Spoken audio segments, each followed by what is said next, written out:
Si vous sentez qu'il y a quelque chose de différent dans l'atmosphère de votre maison, continuez à lire. Peut-être que l'explication se trouve ici. Signe. Preuve.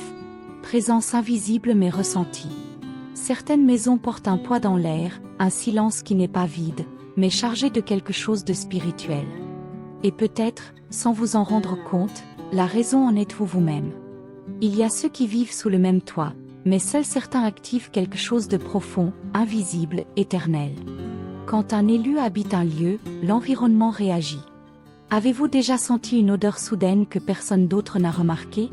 Un parfum subtil, presque éthéré de fleurs, de terre mouillée, d'encens ou quelque chose que vous ne pouvez même pas nommer. Rien n'a été allumé, rien n'a été vaporisé, et pourtant ce parfum inexplicable est apparu. Ce n'est pas de l'imagination. C'est un signe. Dans des moments de prière, après des larmes sincères ou des décisions profondes, cette odeur surgit comme une marque spirituelle. Un toucher invisible, une présence réelle. Et les animaux? Ils ne mentent pas, ne font pas semblant. Ils ressentent. Quand vous êtes plongé dans des pensées profondes, en train de pleurer en silence, ou simplement en paix, votre chat ou chien s'approche comme s'il savait exactement ce dont vous avez besoin. Il reste là, à vos côtés, attentif, protecteur. Parfois, il fixe des endroits que vous ne voyez pas, mais qui font que tout votre corps perçoit qu'il y a quelque chose de plus. Ils pressentent les changements, avertissent sans mots. Si leur comportement change, s'ils sont plus sensibles, plus proches, c'est parce qu'ils ont reconnu, un élu habite ici. Beaucoup ignorent ces signes. Ils pensent que c'est la routine, un manque, ou le fruit de l'imagination. Mais ceux qui ont une sensibilité spirituelle savent qu'il y a bien plus. L'odeur qui vient de nulle part. L'animal qui protège sans être dressé. L'air qui change, qui devient plus lourd, qui semble respirer avec vous. Ce n'est pas un hasard. Maintenant, réfléchissez, votre maison a-t-elle présenté ces signes? Ressentez-vous qu'il se passe quelque chose de plus, même si personne d'autre ne le voit? Sachez que tout cela peut être une confirmation. Vous n'habitez pas seulement un espace physique. Vous activez quelque chose d'invisible, spirituel, puissant. Ce n'est pas une question de perfection, mais de présence. Quand un élu est réveillé, tout change autour, même l'air respire différemment. Si vous êtes arrivé jusqu'ici, ce n'est peut-être pas juste pour lire, mais pour reconnaître que ce message est pour vous. Vous ne lisez pas ceci par hasard. Votre maison n'est pas ordinaire. Et peut-être, juste peut-être, vous non plus. Croyez-vous vraiment que tout est normal autour de vous? Faites attention aux signes, ils apparaissent de plus en plus souvent. Si vous remarquez de petits changements dans l'environnement, des présences subtiles ou des mouvements inexplicables, il est temps de comprendre. Votre maison pourrait avoir été choisie. Et peut-être vous aussi. La nature ne ment pas. Quand un élu s'éveille spirituellement, tout autour commence à répondre. Pas avec fracas, mais avec délicatesse, précision et constance. Et un des premiers signes vient du ciel littéralement. Les créatures ailées, comme les oiseaux et les papillons de nuit, commencent à s'approcher sans raison évidente. Elles apparaissent au moment précis où vous pensez profondément, comme si elles apportaient une réponse silencieuse. Un papillon de nuit qui entre dans votre salon et se pose sur la porte. Un colibri qui n'était jamais apparu auparavant, mais surgit juste après une prière sincère.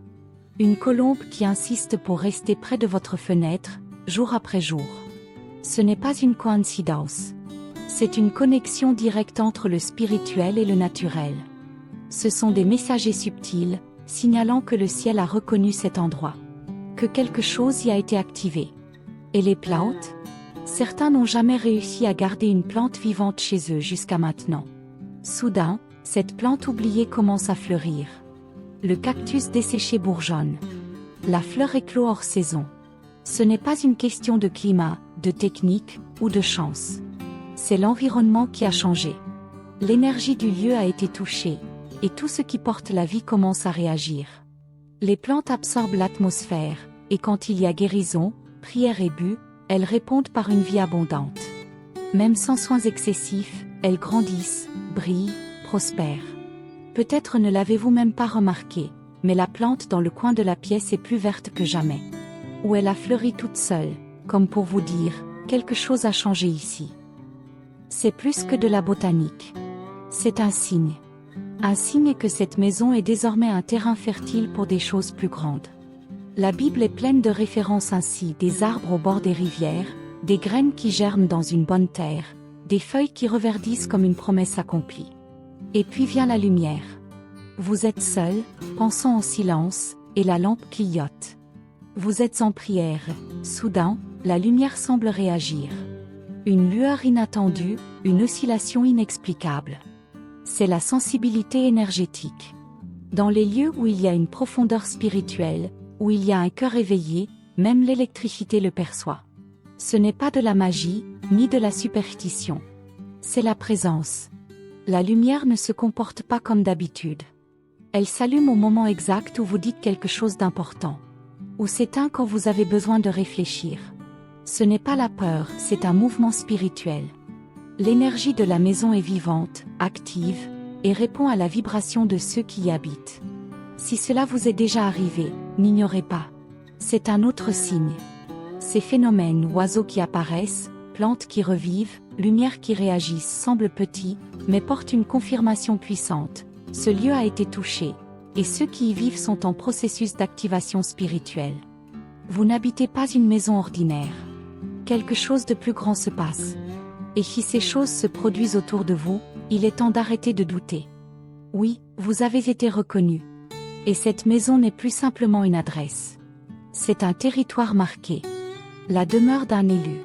Si vous avez remarqué que les lumières de votre maison clignotent lors des moments de prière, que des objets bougent sans explication, qu'une paix inhabituelle a envahi l'endroit, alors cessez de douter.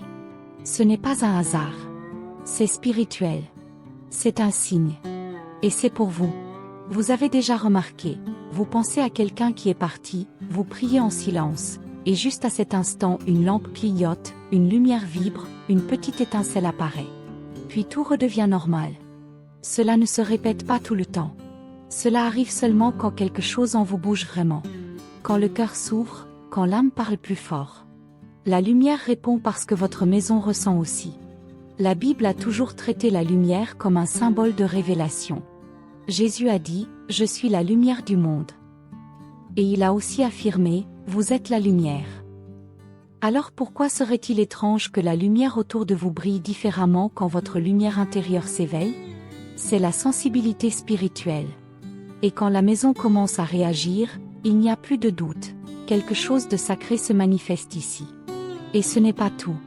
Les objets bougent. Un vase vibre. Une porte se ferme toute seule. Un cadre photo penche. Une bougie s'éteint. Et vous ressentez ce frisson léger, doux, comme si une présence invisible venait de traverser la pièce. Vous regardez, essayez de rationaliser, mais au fond, vous savez. Ce n'est pas une coïncidence. C'est une activation. L'énergie de votre âme éveillée touche l'espace. Elle touche la matière. Parce que tout ce qui existe répond à la présence de quelqu'un qui vibre différemment. Les prophètes le savaient. Les objets sacrés de la Bible le savaient.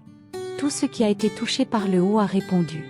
Alors, si les objets bougent, si les portes grincent à la même heure chaque jour, si quelque chose tombe précisément au moment où une pensée forte traverse votre esprit, comprenez, votre maison a été marquée. Quelqu'un qui porte quelque chose d'invisible mais perceptible y habite. Et le signe final est le plus sublime de tous, la paix. Il y a des maisons où vous entrez et vous ressentez immédiatement, l'air est plus léger. Le corps se détend. Le cœur ralentit. L'esprit se tait. Et il n'est même pas nécessaire que quelqu'un dise « Ici, on ressent quelque chose de différent ».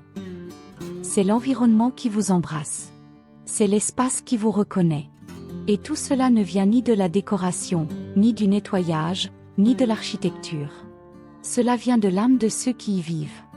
Vous avez, sans vous en rendre compte, transformé votre maison en temple. En refuge.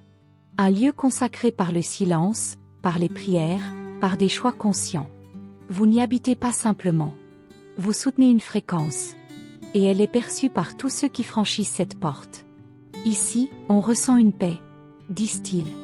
Et vous souriez simplement, parce que vous savez que ce n'était pas intentionnel. Mais c'était vrai. La présence a été cultivée. Et maintenant, elle se manifeste. C'est cette manifestation, les animaux, les plantes, les lumières, les objets, l'énergie, la paix ne sont pas des phénomènes isolés. Elles font partie d'une révélation, d'une confirmation. Le ciel n'a pas besoin de crier. Il se fait simplement remarquer par ceux qui sont suffisamment éveillés pour reconnaître. Vous avez été reconnu. Maintenant, que ferez-vous de cela? Vous ne pouvez plus faire semblant de ne pas avoir vu, ni appeler hasard ce qui est clairement un appel. Les réponses étaient partout, dans les ailes qui battent près de la fenêtre, dans le cactus qui a fleuri de nulle part, dans la lumière qui a vibré au milieu de votre prière. Et maintenant vous savez, ce n'était pas une coïncidence. C'était une communication. Et vous avez compris. Alors, déclarez-le. Ne le laissez pas seulement dans votre pensée. Écrivez-le. Affirmez-le. Confirmez, ici vit un élu. Faites-le pour vous. Pour tout ce que vous avez déjà ressenti. Pour tout ce que votre maison a déjà montré. Pour tout ce qui est à venir. Levez-vous. Déclarez-le. Confirmez-le. Parce que celui qui porte la lumière ne transforme pas seulement lui-même. Il transforme l'endroit où il vit. Et cet endroit, désormais, n'est plus simplement un foyer. C'est un territoire consacré. C'est la demeure d'un élu.